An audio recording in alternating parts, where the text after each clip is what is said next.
pas déjà. Chaque film est le film culte de quelqu'un, tu sais.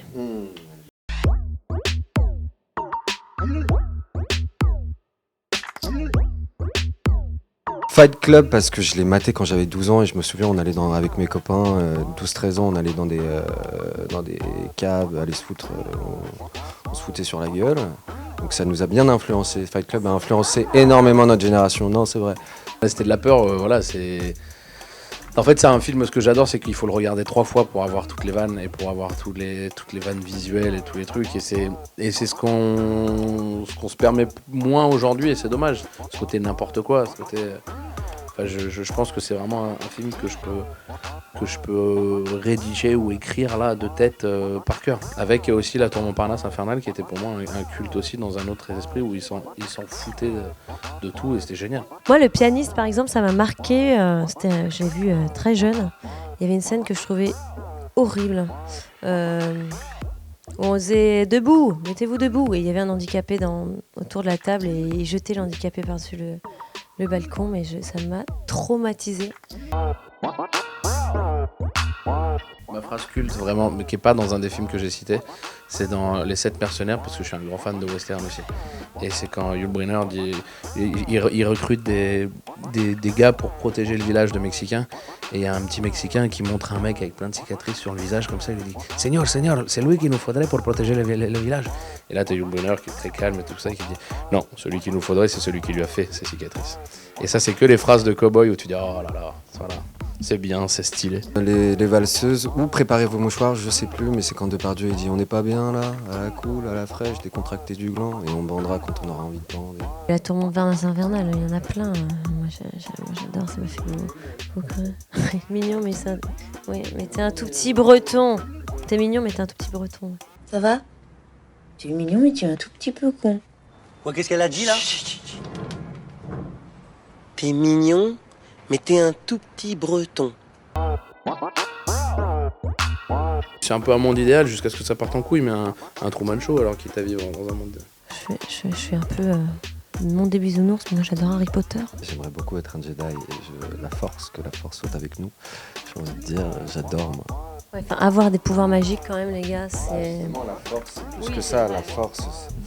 Rien n'est plus profond que le vide. Ouais, mais on vous a demandé de vivre, pas d'avoir des pouvoirs. Sinon moi je suis un Avenger aussi, tu vois. Oui. Mais le Avenger c'est plus compliqué, c'est un multivers. Donc dans quel univers des Avengers tu aimerais vivre? Non, Iron Man, parce qu'en plus il y a le côté milliardaire quand même qui est cool. Voilà. Inception, il y a tellement de possibilités. Non mais c'est ça surtout.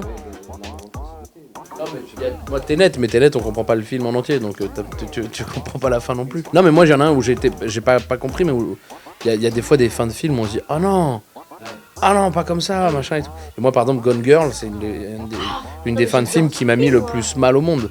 La fin, oui mais la fin elle est tellement angoissante, où il est là, elle s'endort avec lui dans le lit, et à la fin elle est dans le lit avec lui et il a perdu, enfin et tu te dis putain ce gars va partir avec toute sa vie avec cette folle et t'as pas envie que ça se termine comme ça. Mais, voilà.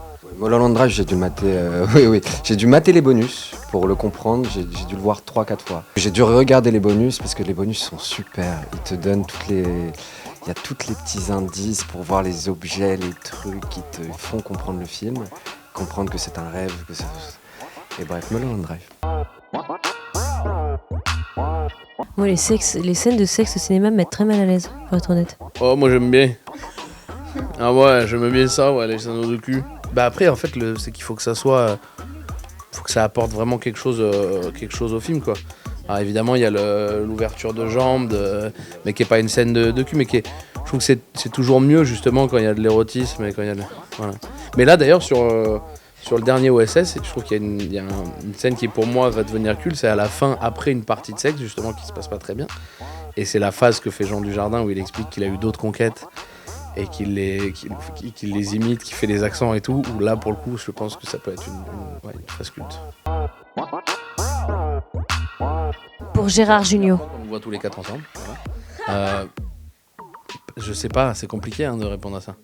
En fait, je pense que ça a marqué un moment de notre histoire à tous avec le Covid aussi, parce qu'on a tourné juste avant le Covid. On s'attendait à ce qu'il sorte et puis voilà. Donc c'était une histoire assez particulière au final. Je pense qu'il n'y a aucun film culte qui a été écrit en film culte. Donc ça sera au public de décider si ça devient un film culte ou pas. En tout cas, ça sera le film culte de nos cœurs. T'as jamais été là. Ah, vous avez manqué de rien. Bah, si tu parles d'argent, non?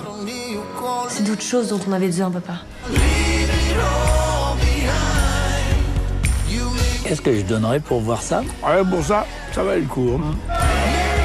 Je pense qu'on va beaucoup apprendre de cette expérience. C'est inespéré ce qui se passe. Non mais, Je te jure. dis-leur la vérité, Francis.